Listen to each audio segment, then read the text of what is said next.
So because my dad worked outside the home and provided for the home, he always felt that he earned it. He wanted to spend it. So he was the spender in our household. And my mother was the penny pincher. We got knockoff quality cereal because we had to save the penny. That she did really to make sure that she had enough savings to still give us gifts and could live with abundance. Yet we were very frugal in a lot of the things. But if my dad wanted something, dad got what dad wanted. Dad always said, oh, you always have debt. It's just a part of life. And went, at the time, I didn't question it until I got into lending by chance and went, whoa, wait a minute here.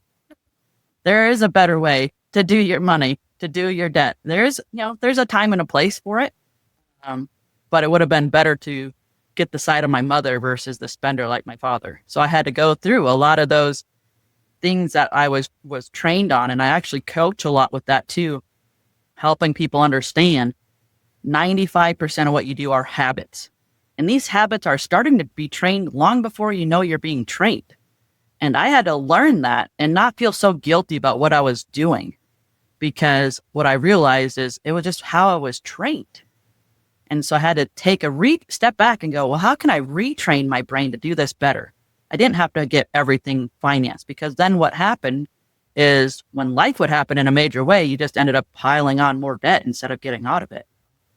And so I've had to step back and go, well, how was I trained? How can I do it better? And I do that with a lot of people. It's like, up until now, you did this. Moving forward, we're going to do that, because it's retraining your brain to how to think differently about your money, no matter what your background story is. Because maybe you lived with a single parent and they were very frugal and you're very good.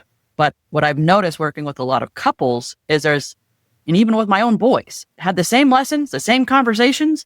One was a spender, one was a saver.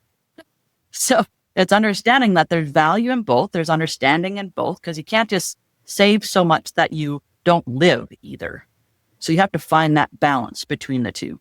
But that was my dynamic growing up, was one was a spender, one was a saver. And I see that on many, many conversations.